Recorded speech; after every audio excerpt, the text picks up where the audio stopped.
Hey YouTube, Longways Post 1975. Couple of packages in the mail. Alright, only 2 packages, but both of these are kind of quite important, have sort of somewhat level of significance attached to them. First of all, Japanese Mega Drive game in the mail. Now this is interesting because after this I only need one more game to complete my childhood collection, and it's on the way. That's good news, it's on the way. Does that mean I'll never collect the Mega Drive again? I don't know. Right now I have no intention whatsoever. This was my specific goal, my specific plan, and when I reach this I'll be happy to pick and shit, because that's what I set out to do.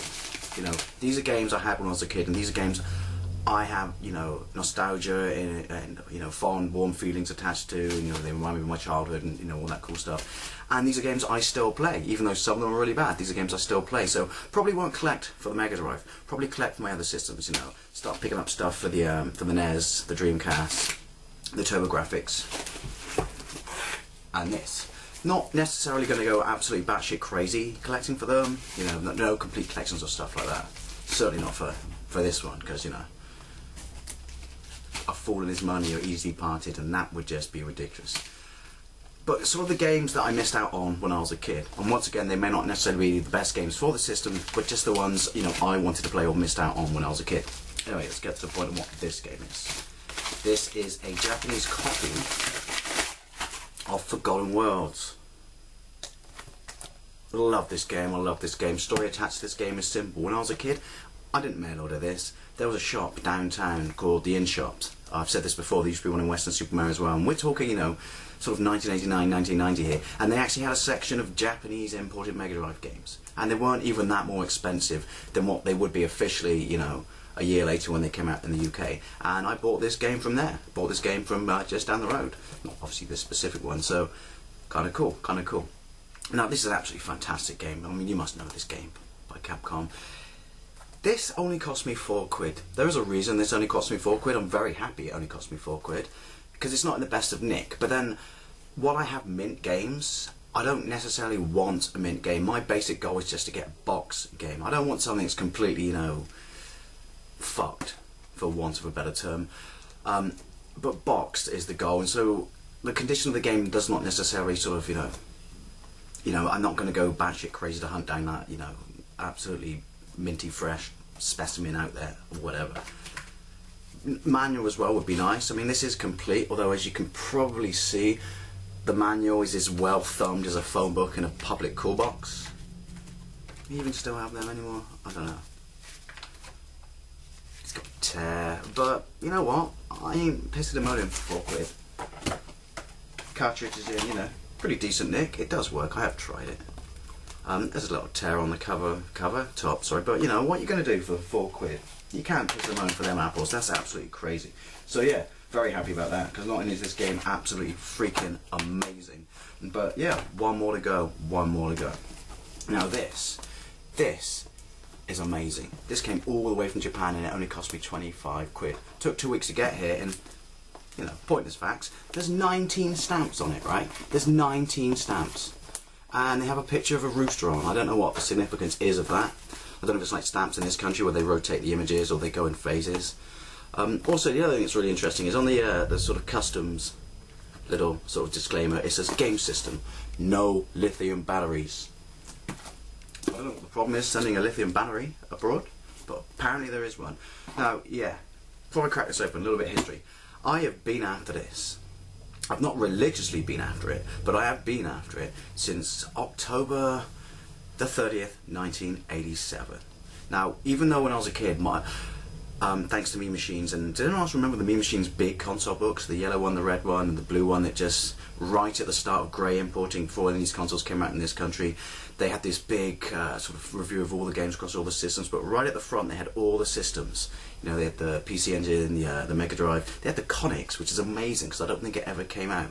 You know, the Game Boy, NES, Master System, Game Gear and all that stuff.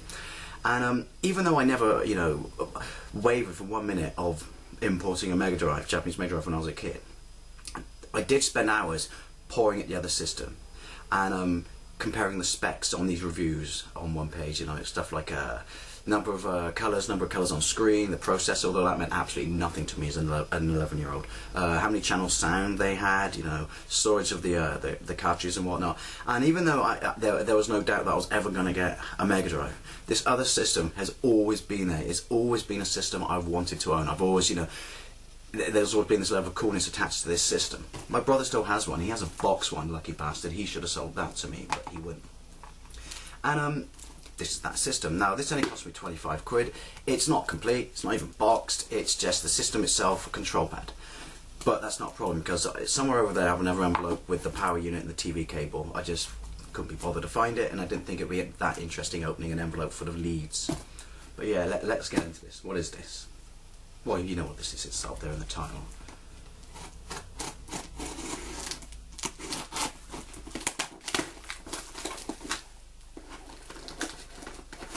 Every time, why do I cut towards myself?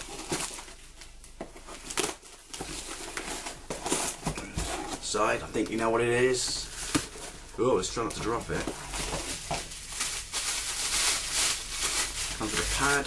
Actually, I've never seen a pad like that. I do remember seeing this in the picture.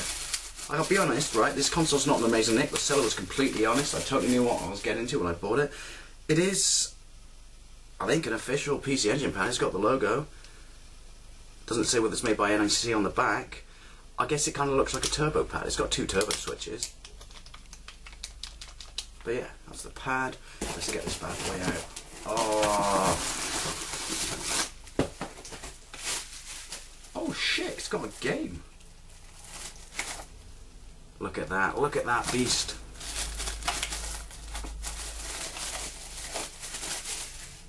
There you go. Pretty good condition, you know, there's no dings or anything like that. It's got some marks. Actually, it just looks like they're stains because they appear to come off if I rub them, so that's pretty cool. That's pretty cool. It's got a game. I love hue cards. I freaking love hue cards. I don't know if anyone knows what it is. That's a bonus. I was not expecting that. I really wasn't expecting that. Oh, now you know what? This is a good question. I'm going to ask it. This is hands down to me the best looking console ever made. I mean, look at it. I love the fact that it's so focused and, you know, compact. It's like, why make something big and just house it in an empty, you know, pointless plastic? Why not just nail it? Why does something have to be overly sized and pointless? I think it's brilliant. See, that's where the CD attachment goes. I've only got one console, controller, adapter, TV out, your power in. I just think, well, this is my favourite. Really does need a clean line. It's just like Grime City. Yeah, hands down my favourite looking console of all time. Certainly now my favourite in my collection. I don't know what yours is. By all means, leave a comment. What's your favourite looking retro console of all time? But so happy to have that.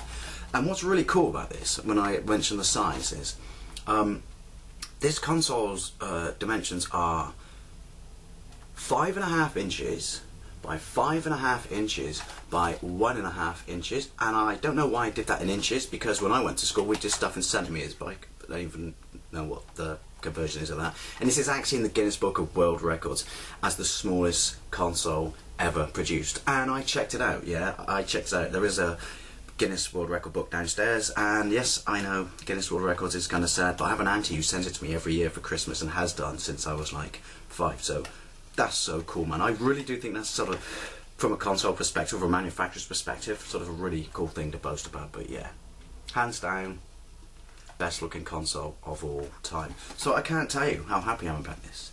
You know, yeah, as you can probably tell, I'm lost for words.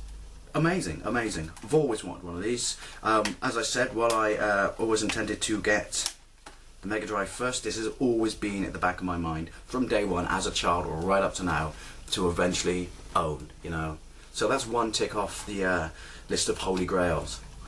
An easy one, if you will, because let's be honest, as much as I want an AES or an EJAS, I can't bring myself to spend that much money on a console. Although, as I said in a previous video, you know, I could have got it a lot cheaper and I have lucked out. So who knows? Lady Luck may be smiling on me. She certainly smiled on me for this, for 25 quid. But yeah, PC Engine, so happy. Finally got a PC Engine. Couldn't be happy if I was twins. Oh wait, I am. Anyway, thank you as always for watching. What's your best looking console ever? Put a link in the link Put something in the comment box down below, and I'll see you later.